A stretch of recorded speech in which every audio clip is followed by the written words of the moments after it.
if you got two teams on the same playing field and they're anywhere near equal in ability, and one understands and demonstrates discipline, for example, and the other one doesn't, one is selfless and one is selfish, I know where I'm going to put my money. So the development of a character-based culture allows you to be successful in every single phase of the game, including the scoreboard.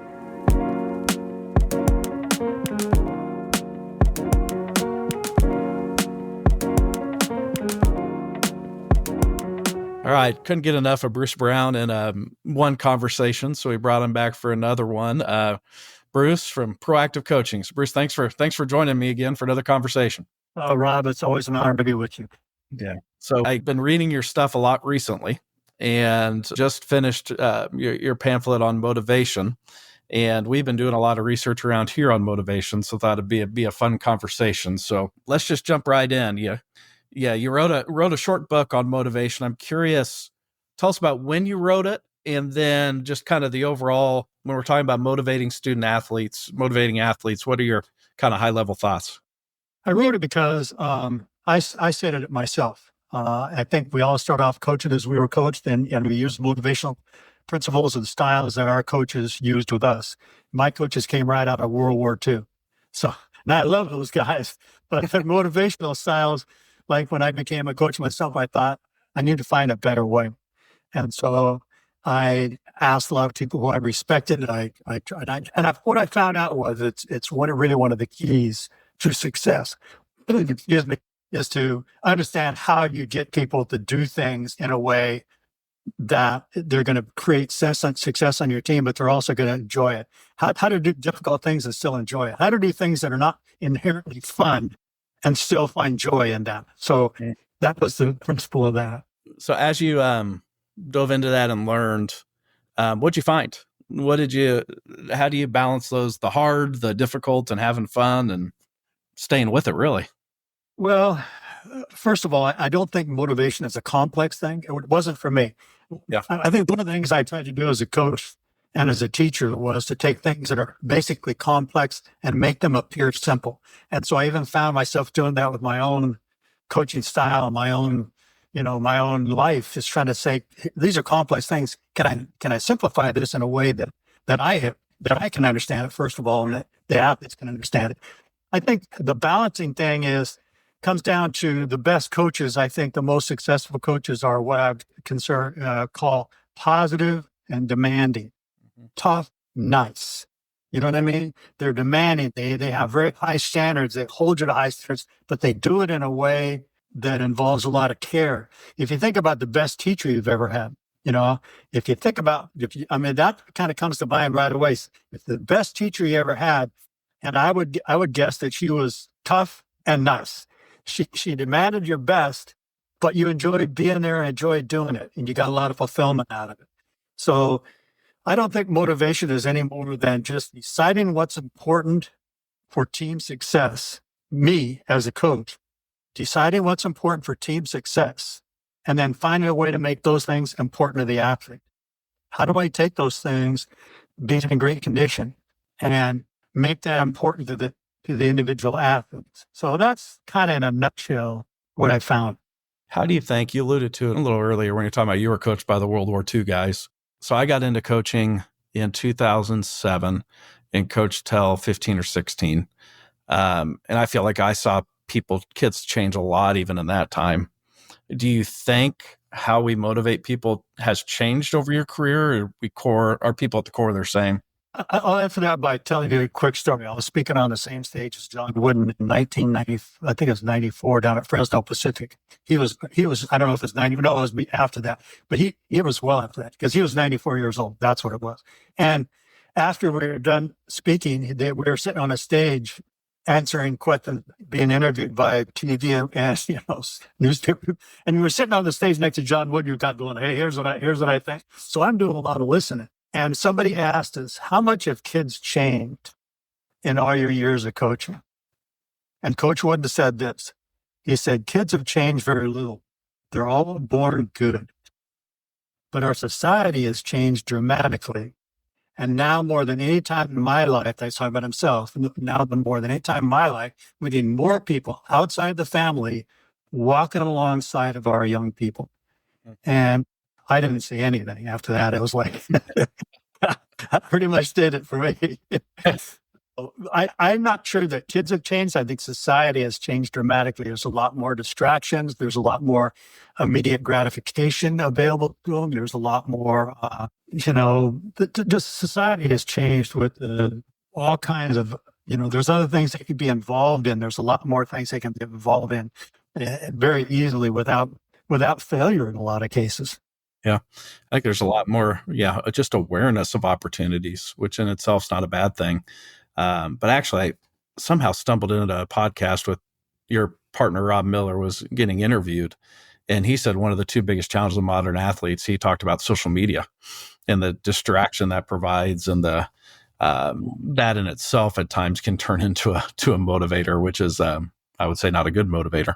But there's a level of complexity that's introduced that, I go back and forth. I don't know what we do with it. What are your thoughts on the social media piece? And I think it's really important that we bring in people who are experts on how kids deal with social media.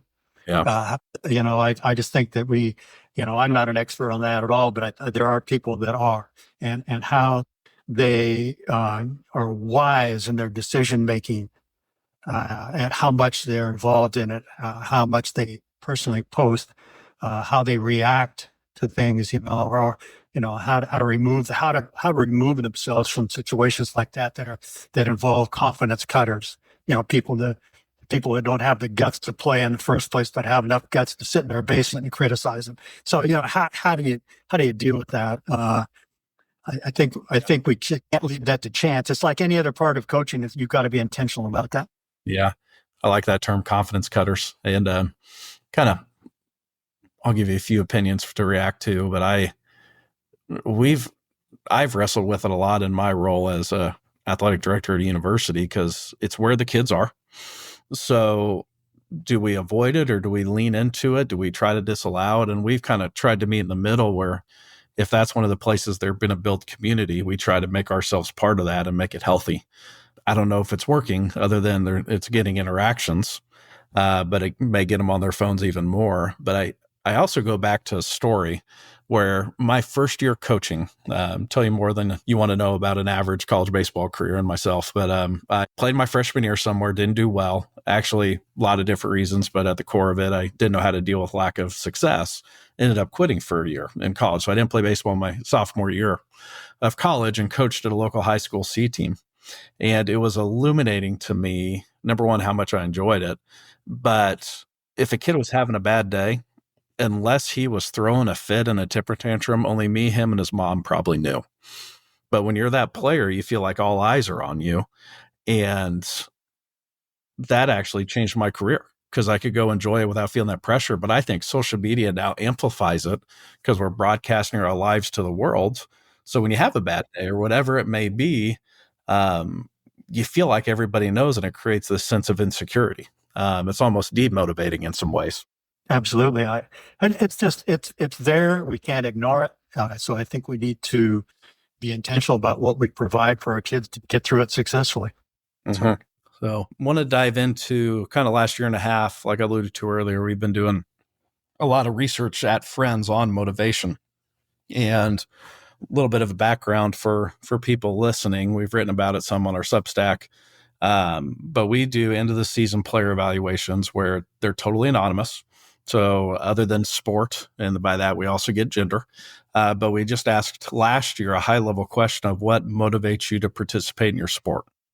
And it was just qualitative. So they wrote a response and we analyzed it. This year, so we've only done fall sports. We're recording this in December. We asked the same questions, but asked them to rank order based on the top 10 answers from last year. So it's been interesting, because one of the reasons we asked the question is we had an inkling that what we thought as adults motivated 18 to 22-year-olds probably wasn't what motivated them. And that has played out, where last year, 60% of the respondents, about 500 kids responding, it was some sort of relationship that motivated them. And within that relationship, it was 50% of the answers were about teammates motivating them. And then the second highest was family. Third highest was coaches, which surprised me. Probably as a self-centered former coach, I thought I had a lot of influence. Um, and then this year, again, we're only through a few sports, but the family relationship has been the most, in terms of when we ask what motivates you to participate in sport. So I have some thoughts, but give me your initial reactions on that. Then I'll kind of dive into it a little more. What motivates athletes, I think, differs based upon age. Mm-hmm. Okay, think about you as a beginning player. Think about you as a teenager and adolescent, and think about you now. You're dealing with young adults, basically people making that transition from teenagers, from adolescence into adulthood. Some of them have made it really early. Some of them aren't going to make it for a few more years, but they're in that process.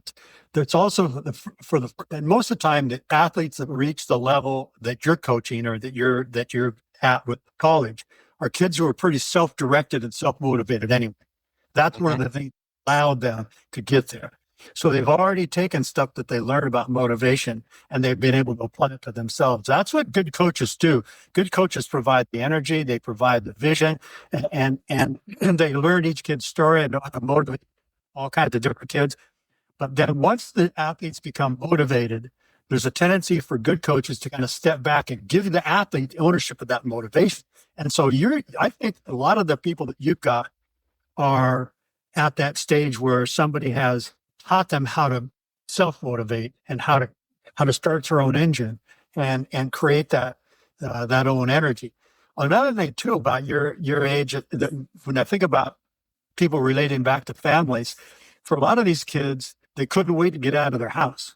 But now all of a sudden, first time they're out of their house and they're thinking, man, my mom and dad were pretty smart, and I can't wait to go home for Thanksgiving. And I can't wait to go home. You know what I mean? So there's all of a sudden this first time away from home and realizing how good they had it. And so when people bring stuff back to families, if you ask an adolescent kid, about what motivates them and stuff, I don't know how many of them are going to say, oh, my mom and dad motivated me. But once they're out of the house, I think that kind of changes. There's another part to this too, and it's that kids learn the better the team, the more the motivation. And I would even, for me, there's a level above motivation, the word motivation, and that is inspiration. So coaches can motivate, but the best coaches inspire. And I don't know if this is what the dictionary is going to say about inspiration, but for me, it is inspire means it belongs to you now. I've inspired you to create this kind of motivated athlete, and now I've inspired you to take it on yourself. And so I'm handing this over to you. So on the best teams, they are self-motivated, and the very best team cultures, there's two feelings that I think have to do with this. And one of them is what drives them is I care so much about my team culture. If you've created a great culture, I care so much about my team culture that I don't want to let them down.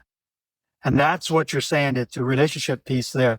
There's another term we use for great team cultures. It's called shared joy. And it's not felt by very many people or very many teams.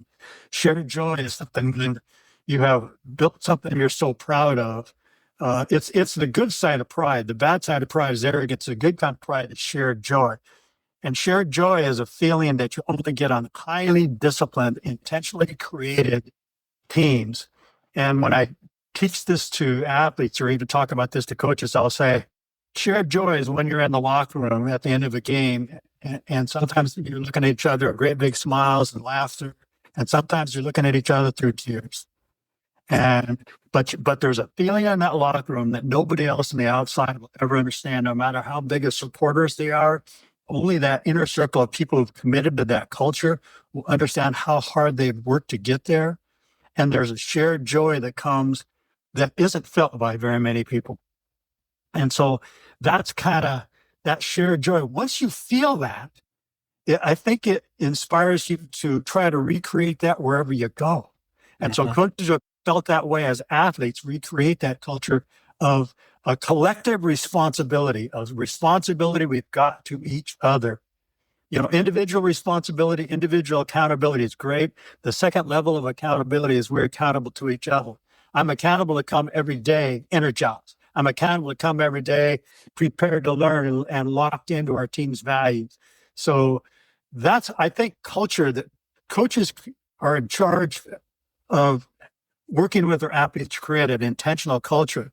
And once they've done it, to give the athletes ownership of that, the level of motivation, the level of inspiration, the level of accountability, the level of discipline, all those things that go with great teams. And then again, they kind of step back, and they're there and they're watching to see, hey, does this one need a little bit over here? Does this one need a little bit over here? Does this one need to calm it down a little bit? But I think shared joy, the different levels of accountability, and then not wanting to let your teammates down. Rob, that was my only standard in, I think, over 30 years of coaching. Don't let your buddies down. And that immediately takes the focus on me and my problems and says, man, my buddies are counting on me. That also allows you to embrace roles and to value all the roles. So all the things, that whole thing is to get the focus off yourself and get your focus on team. And once people have done that, everything else gets simpler. That was a lot of gold in that 3 minutes. Why do you think, as we say it, it's like, yeah, I'm listening, I'm like, all that makes sense. But why is it so stinking hard to do? Like, not a lot of teams get there to what you're talking about in terms of the shared joy, not wanting to let people down, inspiration, just human nature, or what do you think? Honestly, I think most teams are created by chance, not by intent. Yeah. They collect talent. They hope the talent's enough that's going to win games. They hope that winning games will create trust and strong culture instead of doing it the other way around. I was working with a Division I football team one time, and one of the things we had talked about was, the culture and all those things. We'd gone through all that with them, and they seemed really bought in. And one of the things we talked about was the high level of trust, what that looks like on teams, what trust looks like on teams. And so the head coach called me and he said, I think at the time they were 8-0. He said, Bruce, you said that you'd be able to see trust. And I know you've been down here when we practiced a couple of times, and I know you'll watch us on TV. He said, can you see trust? And I said, yeah, I do see trust. I can see trust. The things we outlined on what high trust looks like on teams. I said, but I do have a question for you, Coach. I said, do you trust each other because you're 8-0? Or are you 8-0 because you trust each other? And he goes, I don't know. So he said, that's a good question for the team. And so, yeah, I think that most teams are simply drift along through the season and hope enough good things happen that they create good memories and good relationships and high level of motivation. And they leave it to chance. The best coaches I've ever worked with are intentional about every single thing. They leave nothing to chance. It's in the stuff are covered in our new books about coaching for significance. Is those 4 coaches I featured are all intentional about every single detail that goes on in their program. And I think most coaches hope the coaches guide through intentionality. Do you think they hope because they don't have a plan, or they're scared of the hard conversations and accountability it takes to execute that plan? All the above. Maybe they have never been on a team with shared joy and, the high trust and all that stuff. Maybe they don't want to do the extra work. I've had people say to me, I don't want to take any time out of my practice time that I've got allocated, that I can use to spend 10 minutes on teaching a specific character trait. Those people are so focused on outcome. And what I'm saying is, one of the things we've always said is how to be intentional about actually incorporating character in your program. If you got 2 teams on the same playing field and they're anywhere near equal in ability, and one understands and demonstrates discipline, for example, and the other one doesn't, one is selfless and one is selfish, I know where I'm going to put my money. So the development of a character-based culture allows you to be successful in every single phase of the game, including the scoreboard. Personal belief. I totally agree. So we've gotten into 3D coaching here, and we have everybody go through the training. And my tongue-in-cheek argument to people is, even if you hate kids and all you care about is winning, this gets you there. I mean, you've went the wrong hard building the character traits and the team cohesion, and the relationships. I think that is something that, not the reason to do it, but something that helps you win. And the relationship piece is absolutely critical. And all developing a relationship means is I have a high care level. That's something that you see on high teams that are very personally inspired and collectively inspired, is there's a care level there that goes all directions. And one of the things that we talk to coaches about all the time is, I can't get through to this kid, or this kid's unmotivated, or this kid is, this kid's got an attitude problem, or, one of the things we find ourselves doing when we go work with teams a lot is working with kids with challenging behaviors as identified by the coaches. They identify, they think have behaviors that challenge their standards or whatever. And the first thing I say to them is, do you know that kid's story? Have you taken the time to know that kid's story? Because seeing a behavior that's not acceptable is easy. That's the surface.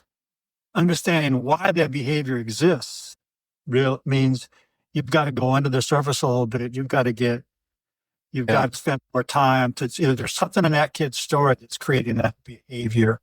Because once you take the time to learn that, all of a sudden everything changes in the relationship, and therefore then it's much, much easier to change the behavior.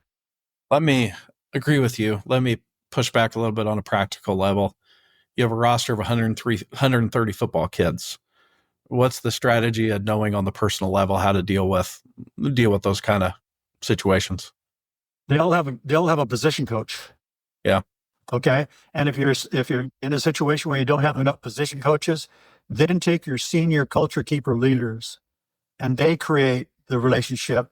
And if there's an issue as a coach, you can go to the kid that's, one of your older experienced culture keeper kids, and say, hey, would you make an effort to sit down with so-and-so a couple of times and just have lunch with them and learn what's going on. There's lots of ways to do it. And then that shortens the time for the head coach to have to do it for everybody. Then he can step in and kind of know where the background is.